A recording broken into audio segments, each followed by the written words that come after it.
dance. There's a dance between the generations. There's a generation that was too weak to pray for itself. So the maternalistic, in this instance, is the mother. But remember, I'm not just talking to women today, I'm also talking to fathers. I'm talking at a generational level. There's a generation that is stirred up to go and seek help for the generation that is lying in bed dying. That's part of what the Lord is trying to teach us through the stories of these precious ones.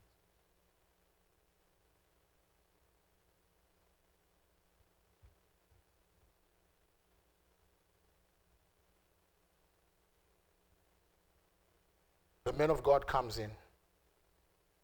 The young man is restored. Elijah leaves the pages of history. His son in the ministry, Elisha, comes on. Elisha is a powerful ministry that was necessary in Israel at that time. There are many people in Israel that could have benefited from this ministry. But it took a woman, a wife, a Shunammite woman, that saw the value of that ministry and created a chamber in her room called the prophet's quarters and says, "Men of God, whenever you're in town, you can come and stay right here. Put a bed, a desk, and a lamp in there." So whenever Elisha was in town, he was housed. He had a place to go. Why was all this? Now, when this was God taking care of his prophet, but how did the Lord do it? By sometimes he moves in the heart of the things that you just think, oh, is this just me? Why am I so broken by other people's mess? Why do I always feel like when I hear somebody's bad story, it really breaks my heart? Sometimes it's the nature of God that he placed in you. Ladies, sometimes more than he's found in us, it's found in you. Because I'm sure there were great ministers that were there that observed what Elisha was doing, but it was this Shunammite woman. She wasn't even a mother at that time. She was barren. And she says, "Hey, whenever you're in town, you can come and stay right here." So one day Elisha was just wondering, man, what can be done for this precious woman? She was married. Says, what can be done for this precious woman? And what can I give you a good word to the king? He says, "No, I'm good. I live amongst my own people. I don't need a good word put in for me, for the king. Can I make a connection to you with someone important?" She says, "I'm fine, I'm good." Then Elisha asked his servant, and the servant observed that, she doesn't have a child. So the man of God came and said, "Hey, listen, you're going to be blessed with a child." The Shunammite wife thought, "Really? Are you just joking with me?" No, seriously. According to the passage of time, she has a child. And then it appears that the same thing that happened to Elijah happens to the Shunammite woman. Shunammite's son dies. He's sick and dies. Sends word to the men of God. Literally went and found the men of God. Everywhere she went, and she says, "Listen, everybody was asking her, is everything okay?" She said, "Oh, everything's fine."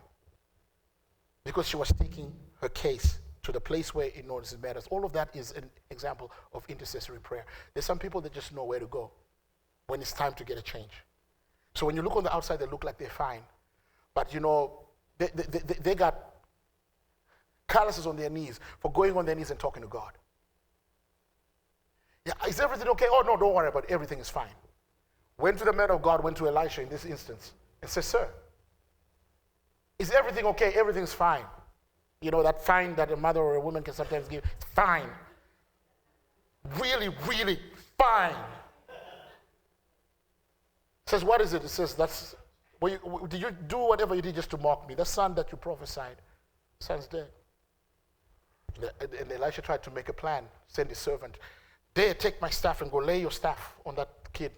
Nothing happened until the Lord made the man of God go there in person, stretch himself out over that child, mouth to mouth, hand to hand, 7 times over, and the little kid comes to life. But notice this again.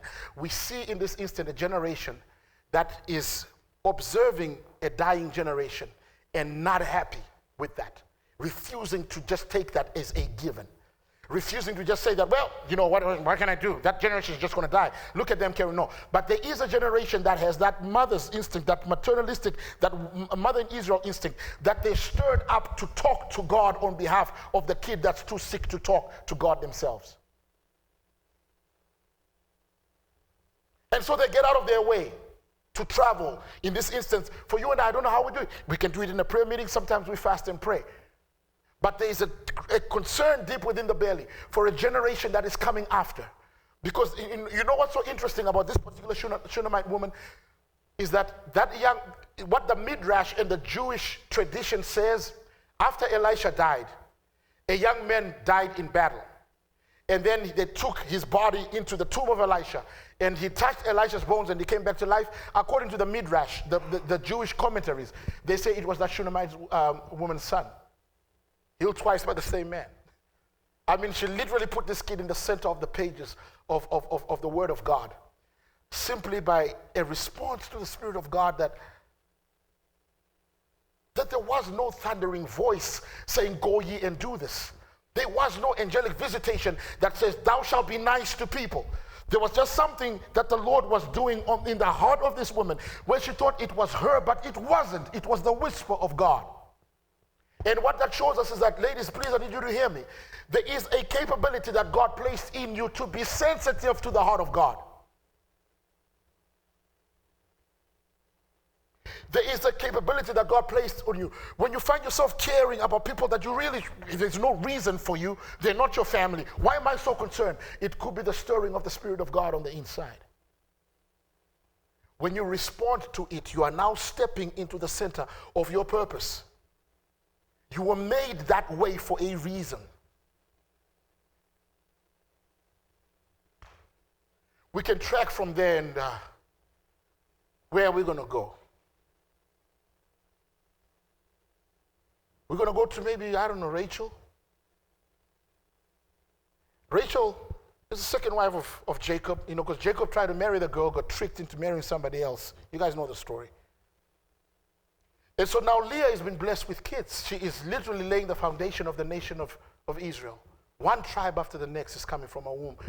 But Rachel's womb is barren in her situation. And something in her kicks.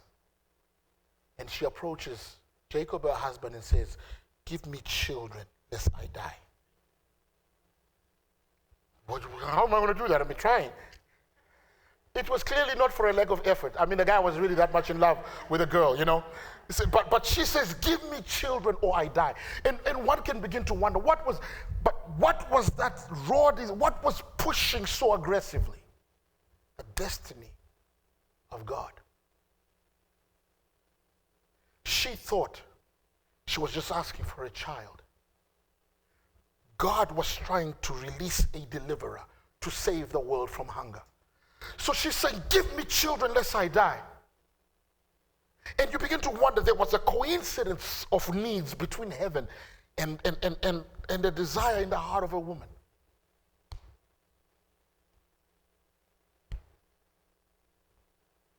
It appears that if she had not pushed, Joseph would not have been born. If Joseph had not been born, who was going to save the world from hunger? You see, the interplay of what God is doing is generational. We talk about Joseph and all his wonderful accomplishments, but sometimes we forget the anguish out of which he came. He didn't just come from nothing. He came from an anguish deep within the heart of a woman that felt a destiny trying to come through, but somehow blocked, and she cried to her husband, give me children lest I die. And boom, just like that. Are we okay?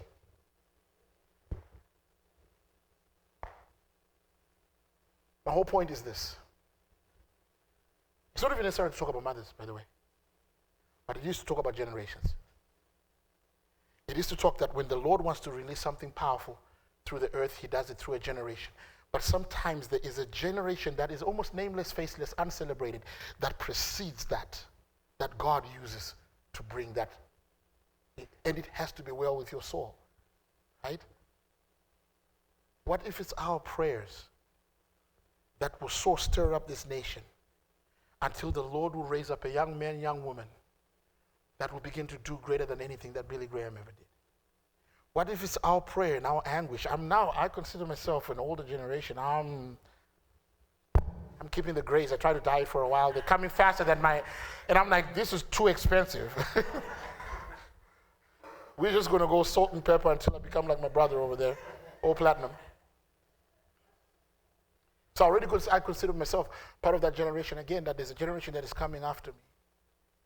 that I understand that it's not what God places in them, but it's what he places in me first that is going to birth what is going to happen in them. But for the mothers and for the women that are here, because it's your day today. In fact, I think it's Mother's Day every day, to be quite honest with you. 365 days a year. Because it's not like you get to take a break, really, is it? Right? You're like, oh, okay, kids, you're out. Well, no. As soon as they're out, here comes the next generation. You're still on. Are we okay? 25 to life.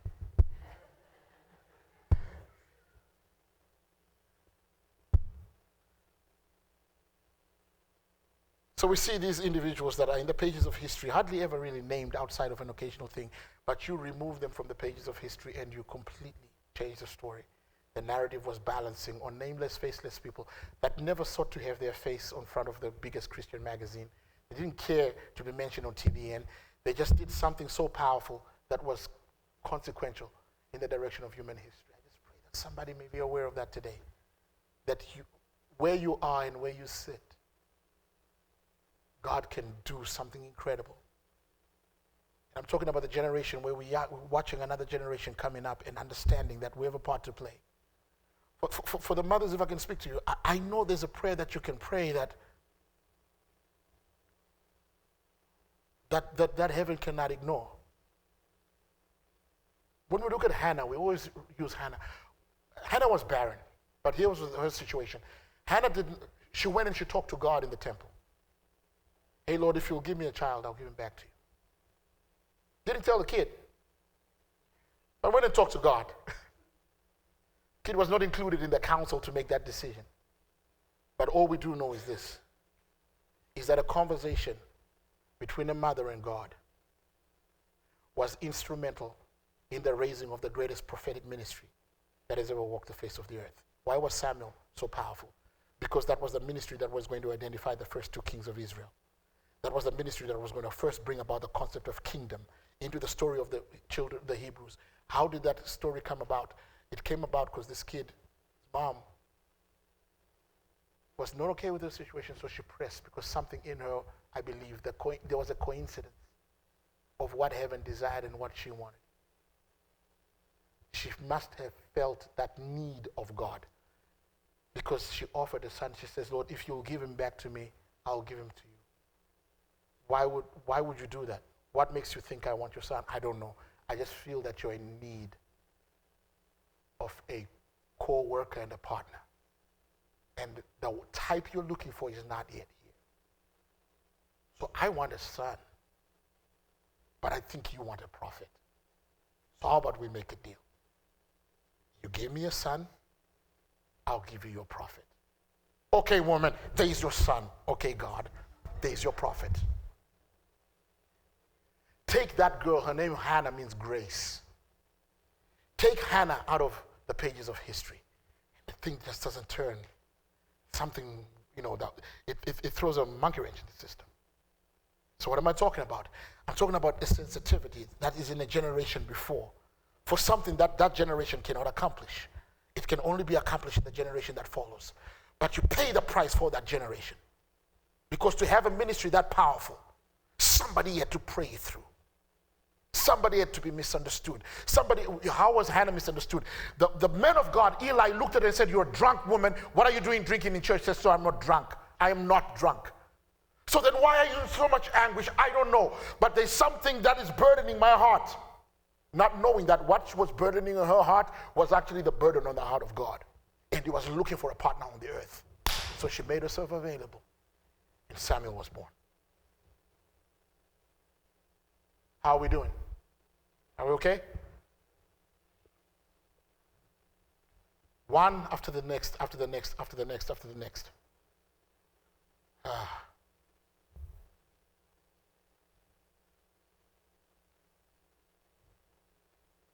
So I can imagine little Samuel trying to be like every other kid and it not working out.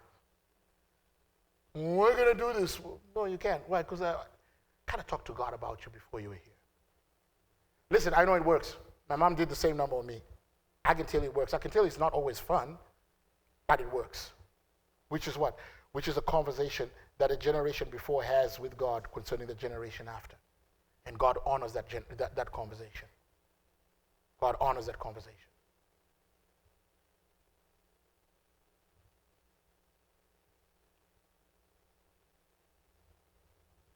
I really believe that the only real hope for our nation is revival. What is revival? It's a coming to Jesus moment. It's when people really begin to turn their hearts in full.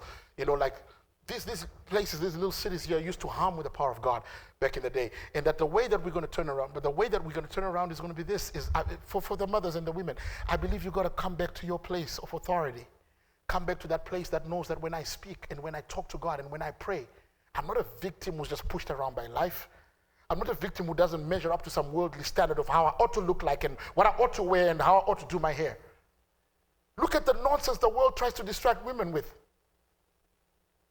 To make it seem as if you're the sum total of how some other, crazy person thinks you look like. And sitting here with destiny in your hearts. Everybody's starting to heal from something. Everybody's so broken and so damaged from life and all this, and the most powerful people on earth walking around with their heads down. And the enemy is just applauding because he thinks he's won. But here's what happens. The way that the Lord turns a nation around is that he sends revival to that nation. The way that nation is turned revival is he begins to awaken the nation to prayer. The way he awakens the nation to prayer is, Barbara, it's women talking to God. The womb carriers talking to God. That even if it's not for me, Father, for the generation that comes after me, you have to move. Even if I don't get to see it in my lifetime, but for the generation that comes after, for my children, for my children's children, for my grandbabies, you have to move. I shared this story with you where locally there was a church, huge church in the middle of nowhere. And I used to ask the pastor whenever I used to go there, hey, Pastor, how in the world did you build this $8 million campus in the middle of nowhere? And guess what the pastor said? I don't know. And thank God he was being honest. Was he a great preacher? No, not really. I'm sure he had other tremendous gifts. Great preaching was not one of those. And so every time I used to go there, I would stand in the middle of nowhere and see this, and they had two services. One was the traditional service with the hymn, the second service was contemporary with it. And it was jam-packed, man, 700-800 people. And I wonder, why in the world? This is the middle of nowhere. I had a hard time finding the sign that told me where you all were at. And I was always baffled by that because I don't believe that anything consequential just happens randomly. Usually somebody has paid a price. You may not know it, but trust me. If you see something successful somewhere, somebody has paid a price for it to be there. So one day I was just talking like this in the church. And this little old lady comes up to me as if she's just awakened to the reality. But of course. I'm like, what? She says, Felix, we were 5 of us. And, like short, little, puffy white hair and just, I said, what? It says, we prayed over this ground. In fact, one of the ladies in our 5-lady group is the one who donated the land for the church to be built. And we always used to ask God, Lord, can you build a church here so our kids don't have to drive far to go to church? And you got this house that was doing amazing work in the middle of nowhere. Did it happen because people know how to organize well? No. It's because 5 little old ladies went to talk to God about it. This church was very, very mission-oriented. So they had a lot of mission work in Africa and South America, places that were tremendously blessed by the outflow of this ministry. These people would never know where that blessing came from. They'll think, oh, it's great organization, or it's great music, or it's great this, and it wasn't. It was 5 little old ladies that went out on a piece of property on a weekly basis and had conversations with God. I want you to be able to see, oh God, and then appreciate. I'm almost done, I think. How am I doing? Thank you. I got permission, y'all. Amen. Understanding that whatever God is trying to, listen to me, anything that God is trying to birth next year, the year after, anything that the Lord wants to happen, it's going to be birthed through a generation that is current right now, that positions itself to be the conduit through which God brings that thing about, in one way or the other. Heaven does not enter earth outside of a conduit. What is a conduit? When Jacob had an encounter with God, he said in Genesis 28, surely the Lord is everywhere. No, surely the Lord is what? In this place. This is none other than the house of God. This is Bethel, the point where there's angelic activity. That point where there's angelic activity, here's typically what happens. The Lord is trying to enter the earth. He's looking for a door into the earth. Why? Because you cannot just come in from anywhere. I thought you could. No, you couldn't. Where did we learn that you can't? From the Prince of Persia, from Daniel and the Prince of Persia. What happened? Daniel began to pray, and as Daniel was praying, the Lord sent an angel, but there was a gate with a demonic prince that was resisting the entrance into Persia. There are gateways into this. What is that gateway? Here's what, ladies, here's what you're doing. When you're talking to God in the way that you're doing, just, Lord, please, Father, for my child. Lord, please, for my church, Father, for my nation. You are literally becoming that gateway, that conduit through which heaven can legally be downloaded into the earth. I don't know what it is. Because for the ladies, you were the gateway for which God brought, what it says, before you were conceived in your mother's womb, he says what? I knew you. Well, how did I come about then? We didn't hatch from an egg, Neither did you just come, floating in from the sky. No, you came in from the woman of a gateway that enabled you to come into the earth. The gateway even the Messiah himself, Jesus, God in the flesh, could not just enter the earth from anywhere. He had to come in through the womb of a woman. So that's why before the greatest revival, what was the greatest revival? The birth of Christ. What could be greater than that? Before the greatest revival, who did God go to? He went to a young woman and said, what? Can you give me your womb? Why? We're trying to do something consequential on the earth. Before the next great revival, what was the next great revival after the birth of Christ? The death of Christ. Right? Who was facilitating and making all of that possible? When the disciples had run, there was a woman at the foot of that cross. That woman that had caused this boy to come about was about to see him fulfill his destiny in God. Hardly ever mentioned, except maybe outside. In the Catholics, they love to mention it a lot. In the Protestant, you can live your life without ever knowing of this gateway that the Lord used to come into the earth realm. Are we good? Saying all this to say this. As it is with children, so it is with the plan of God. So it is with the destiny of God. There's a generation that must birth it. And how they birth it is by coming into union with what God wants and saying, Father, if you're looking for a way in, I'm here. What do you want me to say? You want me to speak a blessing over my community? Father, I ask that you will bless my community. You want me to invite the kingdom over this territory? May your kingdom come, Lord, and may your will be done on earth as it is in heaven. As I am speaking, I am downloading. And one generation begins to be the one that the Lord uses to reach out and touch the next generation, stirring up the deliverers, stirring up those that God has called to do incredible work. So mothers, you are the picture for us to learn how God does what he does. But the calling that is on you is not exclusively on you, it is on an older generation. I consider myself to be a participant in that, even though I don't have natural children. I do know how anything that heaven wants on earth has got to come through a birth canal. It can be through prayer, it can be through conversation, it can be through worship, it can be through even an act of generosity, where there was just a woman that opened up her home.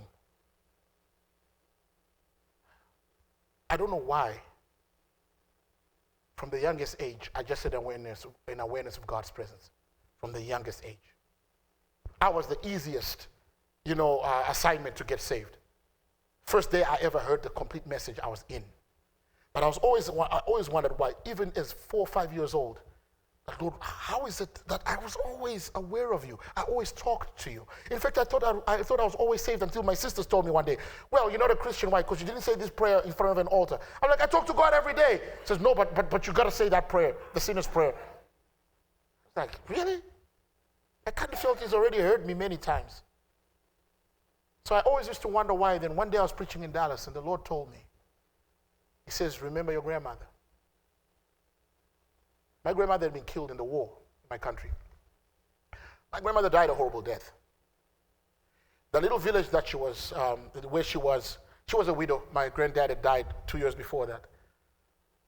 And there were young men that, her little farm was on crossroads. And in Africa at that time, everybody walked everywhere, or they used to have those donkey or cattle-drawn carts, ox carts. So because their farm was in a place where crossroads met, she always opened her home to take care of anybody. If you were tired, you had a place where you could stay for no charge at all. Stay a week, 4 days, 5 days, and whatever the family ate is what you ate. They would feed you. So they had a whole slew of cattle, and some of the greatest breeds, their sheep looked like, like horses. They were huge, So it was, and everybody always wondered why that farm was so blessed. The produce was ridiculous. The size of it was just bigger than what was normal. And the Lord took me back when I was preaching in Dallas. Remember grandmother? So in fact, what had happened is how my grandmom had died was that during the war, my uncle, my favorite uncle, Uncle David had gone to visit his mom that weekend. And it was in the time of war where the Rhodesian government, the British-based Rhodesian government, was going after the African liberation fighters. They were tagged as terrorists at that time. Those that wanted the right to vote and independence, just like you guys did back in the 1700s. That was what my people were asking for. But what my grandmother had as a policy is anybody that came to her home hungry got fed. So what the Rhodesian government at that time had said was that some of the young men that you fed were terrorists, is what they call them. So they sent a helicopter and some troops to clean up that village. They threw a grenade in the hut where my grandmother was. She tried to run because she was holding my little cousin in her hand. That thing detonated, blew up a part of her hand, and my cousin was instantly dead. She was mutilated, but she ran out. Soldier followed her. He hit her with several rounds from close range, literally cut her in more than one piece. By the time that my mother buried her, she was in pieces. So I'd always had this thing that, Lord, why would that happen to my grandmother after this and after that? And then I had never any idea why I had a natural inclination toward God even as a baby. Until the Lord brought it back in full force. And I remember the words that my mom told me when I was young. That your grandmother loved God. That's why she fed everybody. If you were hungry, she didn't ask which side you were on. She just sat you down and she gave you food. And that the Lord just began really downloading me that the destiny that he had for her was not going to be fulfilled through her. It was to be fulfilled